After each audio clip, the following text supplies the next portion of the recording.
Rock and roll may live forever, but we only retire once. Kevin Lamour of Our Financial Plans and Quadris Investment Services offers a large range of financial solutions from some of the biggest leaders in the investment and insurance landscape of Canada. See how a solid financial plan built with friendly and professional advice can help. Find out more at ourfinancialplans.ca or give them a call at 705-949-1316. This episode of the Lonesome Cowboy Podcast includes discussion about mental health matters and mentions suicide prevention and loss. If you're in distress, you can call or text 988 from anywhere in Canada for support 24/7, 365. You matter. Please take good care of yourself. Hey folks, and welcome to another episode of the Lonesome Cowboy Podcast. I know that sounds weird, but I'm going to take my glasses off so I can see. And I'm Brian Tremblay, your host. Today, I have a young lady here that has all kinds of fun stuff she does with music. Music therapist, an author, a songwriter, and I think holds the record for writing the most songs in 5 years. And we have Maureen Pollard here to grace us with her presence. How are you, dear? I'm good. Thank you so much for having me today, Brian. It's a pleasure to talk to you. No problem. I've interviewed music therapists before. I had another lady, and she had written a book called The Power of the Playlist. And, Jennifer Buchanan. That's a great book. Yeah, exactly. Yeah. Jennifer, yeah. You know Jennifer. Yeah, she's a great lady. Great lady. Yeah. So I just want to clarify that I'm actually not a music therapist. I'm a registered social worker. Oh, okay. But I'm a music integrated therapist. So I use music as part of my therapy, but Gotcha. I didn't do the training, the kind of specific music therapy training. Gotcha. It's just a component of things that I do. Mm-hmm. Like I'm not an art therapist, but I also have some training to bring art into my social work therapy. You got it. Yeah, I get that completely. You came into the songwriting game about 5 years ago. And I did. So I guess you can call yourself new to the scene. Tell folks about yourself, since I'll consider you new. I don't know if you consider yourself that, but tell folks about yourself so they can know more about who you are. Yeah, thank you. So I've been a social worker for 34 years, and about 5 years ago in 2020, I like to joke that instead of learning how to make sourdough bread, I learned how to write songs. So I was driving one day. I do, as a therapist, I do a lot of work. My primary specialty is in traumatic loss. And so I do a lot of work with suicide loss. And I was leaving a suicide loss event. And this song came to me called I Hope You Stay.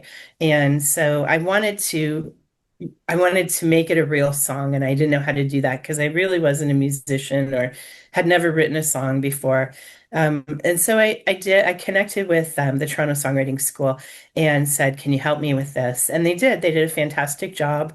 And we released that for World Suicide Prevention Day in 2020. And then I was kind of hooked on songwriting. Cool. And so I just got myself going, and they also introduced me to the concept of song prompts. And so once I started writing songs from prompts, I was like, oh, what a great way to practice. Oh, yeah. So I did, I did like 121 song prompts in 97 days, just like just to churn it out, just because I was like, then I'm not precious about anything, right? It's like, it's just write it, move on, write it, move on.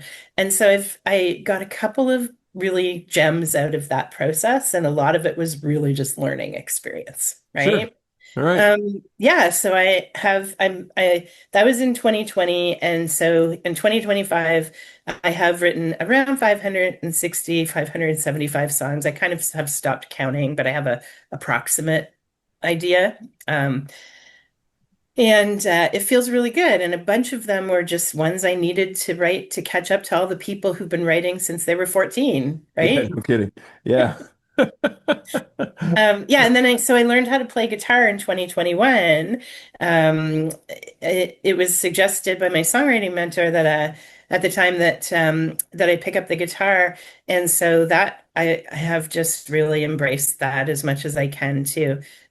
But yeah, I would certainly say new relative to people who this has been part of their whole life. Hmm. Yeah, that's awesome. Um, so you learned how to play guitar after you learned how to write songs. Yes. So in that time, how did you compose? What was your tool? Maybe just your voice? Yeah, it really so I knew how to play piano when I was a kid. I also played the clarinet and the oboe in the high school band. So I had a Cool. bit of musical background, but I just hadn't played anything for decades. And so the first way that I started really was lyrics and melody. I'm definitely lyrics driven. And so I would sing the song to myself. Once I had the lyrics and the melody that I liked, I would go. And I worked with the Toronto Songwriting School for mostly for about 4 years, Nice. and so Murray's really quick. He would give me chords, and then that would so and now I can now I can do my own chords. Now I'll write with my guitar, or if I sing a song in the car while I'm driving and come up with lyrics and a melody, I can find the chords myself under it, right? Cool. So Good for that you. Excellent. yeah, that mentorship really allowed it to grow, kind of opened a portal for me.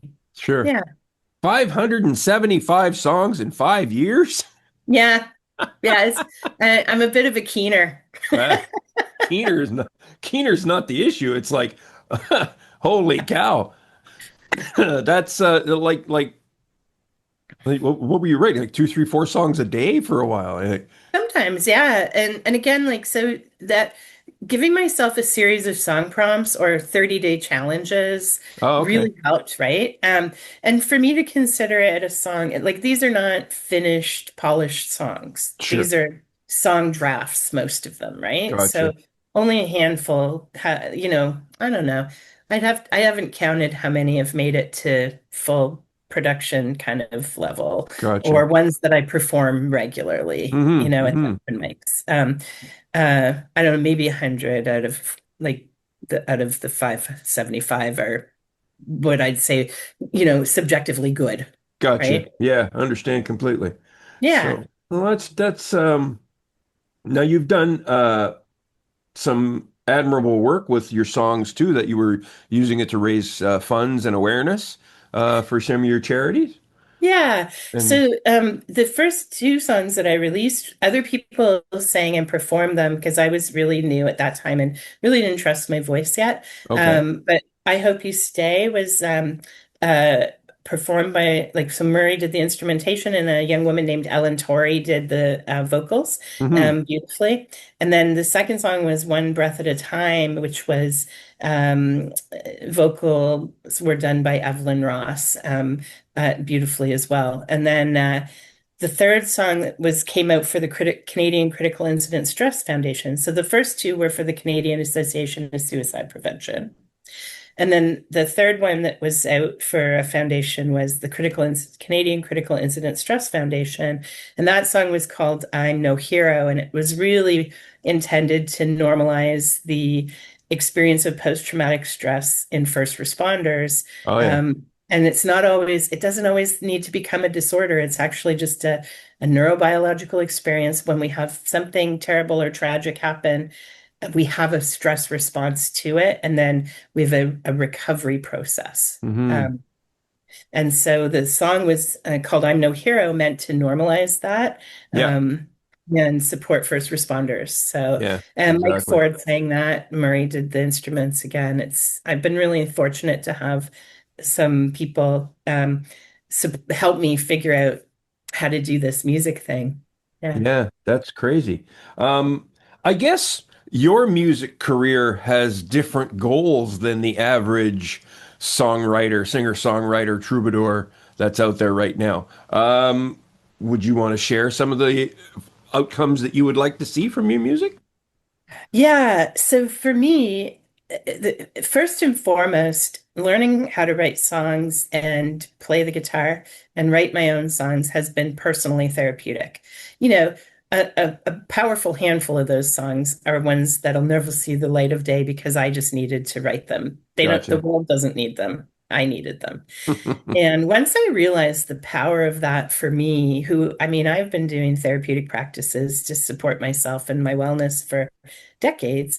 And it's been the healthiest way I have to process my feelings about my work. And so I just was like, I want to teach everybody how to write songs. I want to take all the people who think they can't write a song and teach them that they can write a song too. And it's not about a commercially good song, it's about a powerful song. So sometimes I write songs with people in their therapy sessions, but not everybody. I've done grief support and songwriting for suicide loss survivors, and we released an album called Songs by Survivors Volume 1 in February of this year.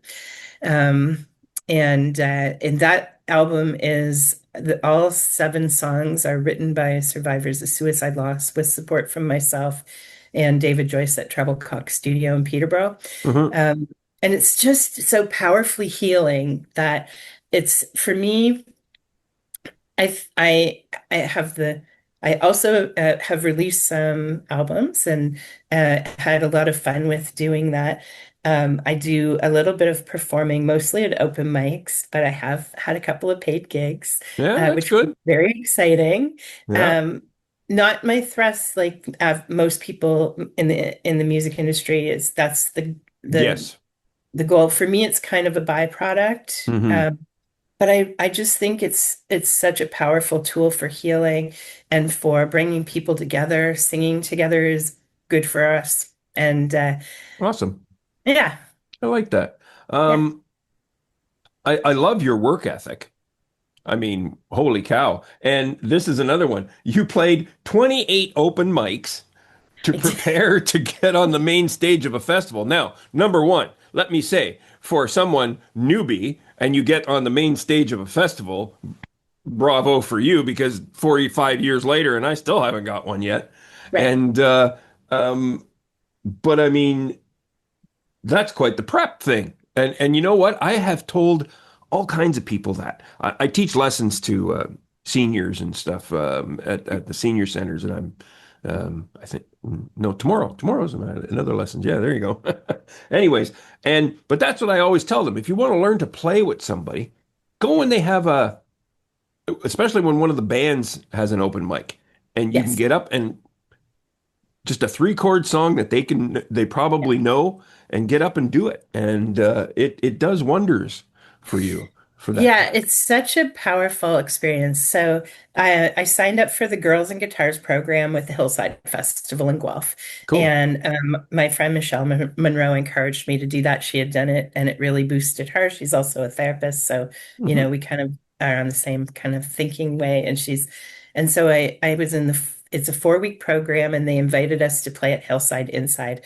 And I had so much stage fright at the little music store in Guelph that I fumbled all my chords and my voice was wobbly. I sang my 2 songs so poorly that I was like, oh, I have to be able to do better than this. Like I'm a public speaker, but singing Different story. my songs is so different, right? Yeah, And yeah, also exactly. I'm such a beginner guitar player that my nerves would really get the best of me. So Gotcha. that 28 open mic, I was like, they've invited us to play on the main stage as a part of the showcase, right? We're going to each play our 2 songs at Hillside on the main stage. And I'm like, I got to do better than that. Um, so it was just exposure therapy. Good for Every you. time I got comfortable at one open mic, I'd find a new one and I'd go until I was comfortable at that one, and then I'd find a new one and just different stages. And it worked. That performance at Hillside was magic. I went out on the stage. I said all my thank yous the way I wanted to, and I sang well, and I didn't make a mistake on the guitar, and it was just beautiful. Like it was so all the work paid off, right? Good I've for made lots you. of mistakes since then, Yeah, who hasn't? right? Yeah. Yeah, Well, that's really cool that you did that and you did it the right way, if you ask me. yeah. Um, so Yeah, bravo on that main stage too, by the way. Like Yeah. Oh, it that was must so cool. It was so cool of them. Hillside, that program just is so supportive, and it was really cool of them to do that. Yeah, to give I us that. I I've played, you know, stages, Yep. big, but usually they're big stages, but the slots I get are like nobody's there. So when I get the stage when I have to go up and I still haven't had that like a few hundred people yet. Right, And right. if I get that, I might have to give myself a few shakes at the same time. So I know where you're coming Yeah. from.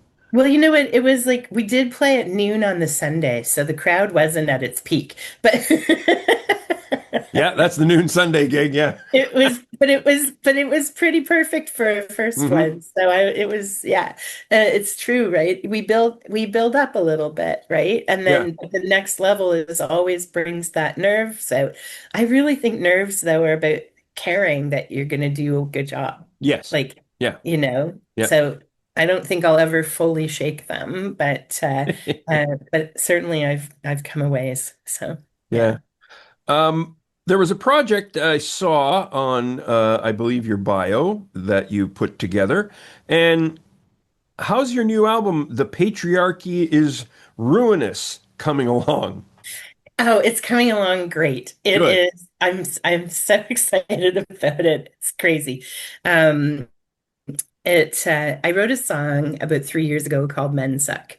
But the key is not that men suck. Yeah, It's we do. it's actually that sometimes, but but people suck, right? And the patriarchy has put us in these lanes, and we just are harmed by the patriarchy. All of us are, men and Uh-huh. women alike. Yeah. And so this album started with that song in Mensac because I had had a few run-ins at different places, as you can imagine, with like men who didn't want to sell me a guitar because it must be for my boyfriend, whatever crazy things that happen in this world. And Right. and so I was looking for a woman producer and a woman team to make that song with. And so I've been about 3 years kind of looking for the right person. And I met Griner earlier this summer, and she's based in London, and she wrote the book, The Healing Power of Singing, Raise Your Voice, Change Your Life. And so I did some voice lessons with her. So we kind of connected, and she liked the project. So she's like, I think this could be a whole album. So I now have like 10 songs here. And it's super exciting because the songs are really intended to bring us closer together, to help us drop the stereotypes and be whole humans together. Hmm. Cool. That's good. When do you hoping to have that out?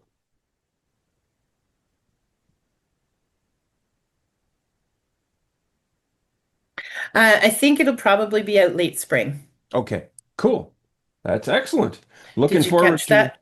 Yes, I did. Yeah, it's a little bit of a drag there, but it is picking itself back up. So there you go. Um, when it comes to writing Perfect. books, you're no Yeah. fool when it comes to that either. You got a few of those under your belt. Um, when was your first one? Yeah.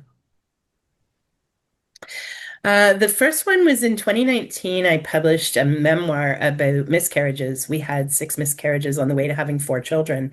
Wow. And as a grief and trauma specialist, the book is partly my story, but it's also partly a guide for newly bereaved parents and for people who want to support newly bereaved parents. So it was sort of a book with a purpose, and it kind of also got me hooked a bit that way. So I published a novel. I spent 20 years as a frontline child welfare worker. So the novel, of course, the main character is a child welfare worker in Central Ontario. Mm. It's all fiction, but it reflects kind of the behind the scenes in the way that a police procedural reflects some of the behind the scenes. This is like a Oh, child okay. welfare procedural kind of novel. Gotcha. Yeah. Interesting. Yeah. And then I published a couple of books related to my work. One is called Self-Preservation, a survival guide for a career in trauma exposed environments for first responders and people on the front lines of public health and safety. And then I published just the last book I published is a little volume called uh, The Truth About Grief and Trauma. And it really is all the things as a grief and trauma therapist that I want people to know about what's normal after you've experienced a tragic experience, what you are likely to go through, what some of the common trends are, and what you can do that will help you settle back down after that experience. So, um, yeah, I'm hopeful that they're tools that people may find something useful in their journey. Hmm. Been there, done that. Got the t-shirt. Yeah. Yeah. Yeah, unfortunately. Yeah. Yeah. It's a human thing, right? Yeah, So, exactly. Yeah. and we stumble around because we don't like we think that someone like me knows all the things and we don't share it around. And I thought these books are tools to share what I know so that everybody can know. Yeah. Right? That's really well done. Yeah. Thank you. Music therapy is an excellent tool for helping. I know it's I don't know. I didn't know it was doing music therapy, but you hear all the songwriters say that it's therapy, it's therapy, and it does. Yeah. It's a great way. I think everybody should find a way to get it out. But Yeah. but when does it come to things like artists? This is what confuses me. If art and music are good therapy, and then we lose guys like Nick Drake and Justin Townes Earl, and Townes Van Zandt leading a lifestyle that's self-destructive, even regular artists, that kind of stuff. So you understand? I feel a little Yeah. dissonance in there. Now you can educate me on that. How's that? Yeah. So using music as therapy is, so I think that songwriting and performing can be like sharing that can be therapeutic, even if you're not doing it with a therapist. Like you are Yeah. healing yourself by moving it out into the world, being witnessed by other people and connecting. But sometimes um, the so uh, but sometimes that can be re-traumatizing. Sometimes we can Mm, miss our connections. So if we expose ourselves really vulnerably and it's not accepted well, or there's judgment, there's all kinds of things in terms of the commercialism of music as yes. opposed to the therapeutic value, right? So not every therapeutically valuable song is going to be commercially viable. And um, and so there's that whole identity, value, worth piece that falls into it sometimes. And sometimes music is like, so when we think about music therapy or music as therapy, sometimes when we've been through a terribly traumatic incident or we hit a crossroads in our life, music actually doesn't console us because it just reminds us of terrible things or we Yeah, have a I get it. sudden change in our relationship with the music, or we can sometimes lose it for a period of time, and we can be afraid it'll never come back. And, all of those aspects make it so that it's not 100% of the time a cure-all, right? And I think really in any kind of therapy, there's no magic fix for the human condition and the pain and fear that we have. Um, pain and fear is deep in us.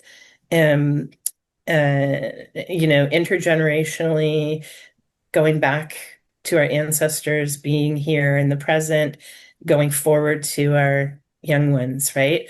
And so there's no one tool that's going to fix everything. The second memoir I wrote is called The Transformative Power of Story and Song because I totally believe that both story and song um, offer us a channel for uh, moving something out of us, having it be witnessed, and getting that catharsis and connection and building community around our stories and songs. But um, sometimes everything we have fails and we lose people um, because whatever they're fighting is bigger than any of the tools that we have here. Hmm. Yeah. Yeah, Outstanding. Thank you. yeah. Yeah, You're thank you for that. welcome. That's fantastic. Yeah, great info. And for taking on that question. I appreciate it.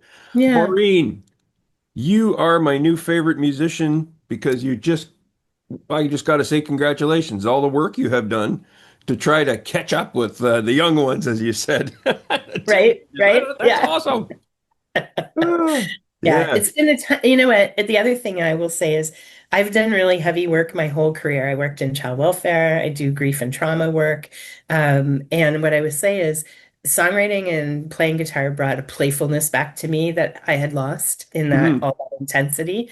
And the playfulness of it is so much a part of why I keep feeling compelled to do these projects. Like I feel compelled forward to keep learning, to keep sharing, even though what I'm doing is so different than somebody whose focus is primarily commercial, which is great. I mean, there isn't a wrong way, I don't think, to bring more Mhm. music and love to the world. Yeah, you got it. I couldn't agree more.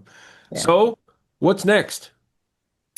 I actually have a sequel to the first novel that I wrote that I'm Good, just about ready to publish in the new year. good, good. And and then I've got this Patriarchy is Ruinous project, which is a ton of fun right now. I'm hoping there's a few male characters in my life who I'm hoping to invite into the project a little Nice. bit to blend us all. Good stuff. Yeah, and I don't know what else is next in 2026. The door is wide open. You So got it, man. You got it. Maureen, tell the folks where they can find out about you, your music, your work, your both your types of work, your books, yeah. everything. Yeah.